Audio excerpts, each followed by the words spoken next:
आंदोलन कौन आंदोलन ऑटो एसोसिएशन मु प्रेसिडेंट कुमार गाँ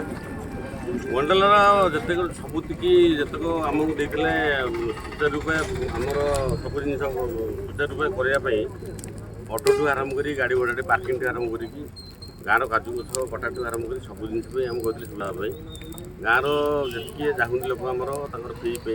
टिकेट मंडल से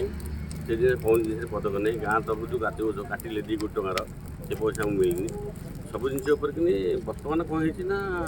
मंडल जो आम ऑटो वाला जो भाई मैंने थे मैंने 2 पैसा चलाऊे बर्तमान कौन होना मंडल गाड़ी 2 जन भी गाड़ी नहीं छाड़ी आम गाड़ी जो ऑटो वाला जो अच्छे भाई मैंने आश्वासन कर एंट्री करना ताले तुमको किसी ना आम आम तरफ आम जहाँ करूँ मंडल जहाँ कह सी हम आम से लोकालिटी किसी जानू जहाँ हम से आम अलग जिन सरकार जहाँ थ्रू आम चलाऊ सरकार जहाँ तारी अनुदान बर्तमान कौन दाबी रख दाबी है आमर लोकालिटी हिसाब से आम जहाँ दाबी पूर्ण हो लोकाल हिसाब से जहाँ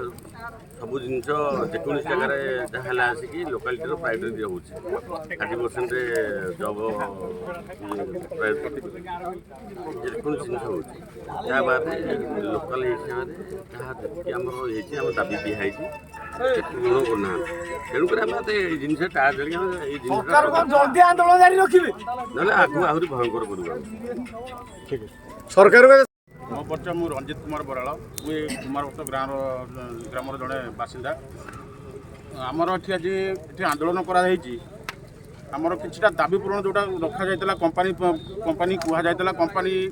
से दाबीटा को लेकिन आम दाबीटा को सरकार पाखे भी से जाहिर करते जोटा कि आम कुमारपट्ट ग्राम श्री लोकनाथ देव मंदिर पाखे भी बड़ सभा भी आलोचना आयोजन होती 2 थर भी सभा बसी जो थर कि तहसिलदार भी आसते आमर प्रशासन विभाग पुलिस भी किसी अध्यक्ष आसते आम दाबी पत्र जो दिहला कुमारपट्ट पक्षर जे आम ग्रामर चतुर्पार्श्व जो काजू गछ लगिदेला आम ग्राम पक्षर जो थी आम ग्रामर काजू द्वारा ही आम मंदिर किसी परिचालित होता से पैसा तार क्षतिपूरण बाबद को जोटा धार्य करते 2 कोटी दवाई धार्य करते वंडरला कंपनी कहला दबा बोलिका जोटा कि सरकार माध्यम किंतु तहसिलदार भी आसते तहसिलदार भी आम टोटाल समस्त ग्रामर 1000-1500 लोक बसी सम्मुखें भी कहते आम निश्चित रूप से आपण ग्राम को जोटा सांक्शन करथिला कंपनी मंडल माने ताकू आम निश्चित भाव फेरस्त देबू ता विषय किसी भी करागला ना एवं आम गाँ तरफ कहला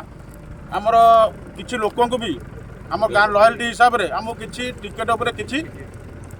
डिस्काउंट दि जाऊ ता प्रतिश्रुति भी से कहते 40% दबू बोलिका जो से विषय भी किसी करागला ना एवं आमर वांडाल जो पानी आवर्जना पानी भी बाहर सी भी आम बिल बाड़ी पशि भी किसी फसल भी क्षतिग्रस्त होगी आज टायर जाली आंदोलन करार मुख्य उद्देश्य कौन आज टायर जाली आंदोलन कर मुख्य उद्देश्य आमर ये किसी ऑटो चालक भाई मैंने पेट पाटना चली जोटा कि व्यवसाय चलता किंतु आज से आज ऑटो चालक भाई मान टोटाली भितर को प्रवेश करने बंद कर